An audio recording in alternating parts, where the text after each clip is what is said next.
7 products I regret buying and never gonna repurchase ever in my life. Trust me, I have a whole lot of makeup products that I literally regret buying, but I'm just gonna sum it up into like 7 products. Fit Me foundation.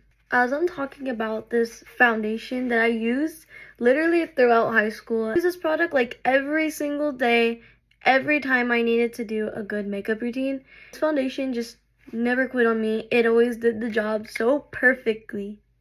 But there were major concerns about this foundation that I didn't like. I would recommend to people that have oily skin like me to use the Fit Me foundation.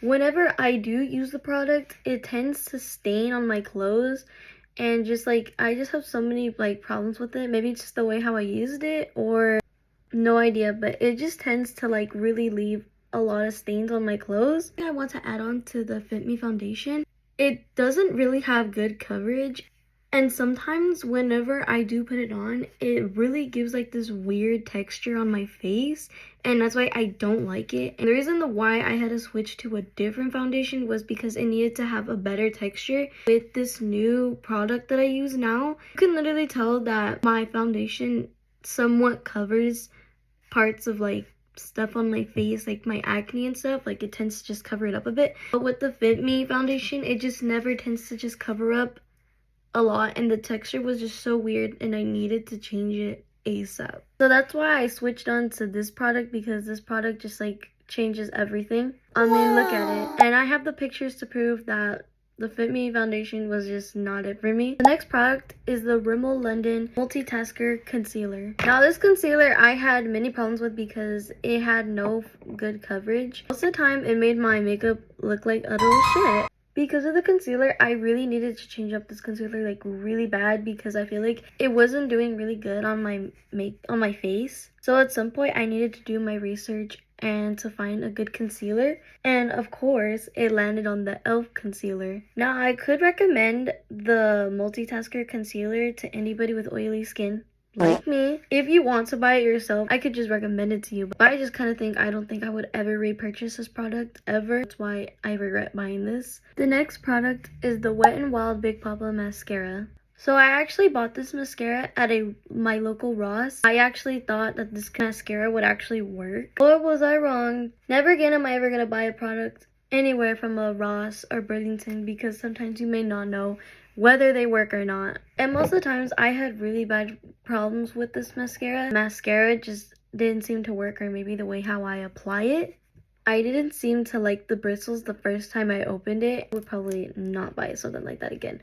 Or probably just not buy anything in general at the Ross or Burlington. Now I'm going to be talking about other products besides makeup, and this time it's going to be from the TikTok shop. One thing I regret buying from the TikTok shop were these microphones, and I did use these microphones in one of my TikTok videos, and as you can tell, the quality is just really bad. Obviously I'm a person that like literally finds anything so cheap and I will literally buy it, and since I got these at a very cheap price, I never thought that it would come out to be a really bad product. I would probably recommend, if you like want to buy them, I just got them for like pretty cheap. I got them for like $5 on the TikTok shop. I guess they worked pretty well, but if you want to buy them, I'll probably not buy any more microphones ever again, and probably look for like really better quality ones on Amazon or something. Next product is the Cetaphil Skin Cleanser. I started using this like a few months ago. I got this little miniature size for like $2 at Walmart. I actually thought that this would actually help my skin, but because I mostly break out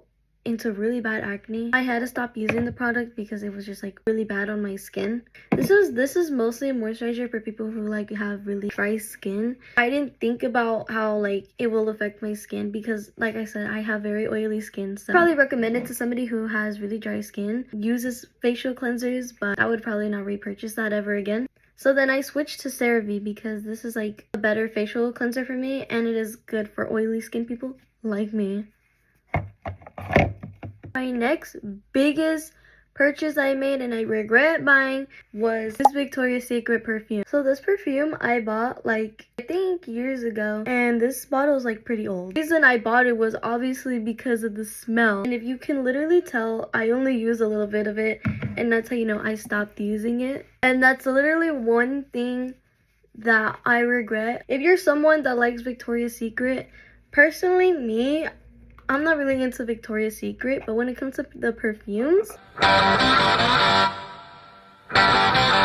the last and final thing I regret buying is the Power Grip e.l.f. setting spray. I always use the Power Grip primer and other e.l.f. products. When it comes to the setting spray, like, I feel like I need a setting spray that is actually gonna lock in all my makeup. And then when I switched my setting spray, because I've been using a whole bunch of e.l.f. setting sprays, and honestly, like, none of them really locked in my face. So I thought the e.l.f. setting spray would actually lock it in, and it doesn't. It's probably why it leaves a whole bunch of marks all over my clothes. So then I switched it to a different brand. So now I use the Hard Candy Grip On Lock. That setting spray really locks all of my makeup in.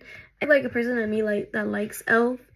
want to try out the setting spray, go ahead, but for me it just doesn't lock in all my makeup. Sums up all the 7 things I regret buying and I will never buy again. So bye guys.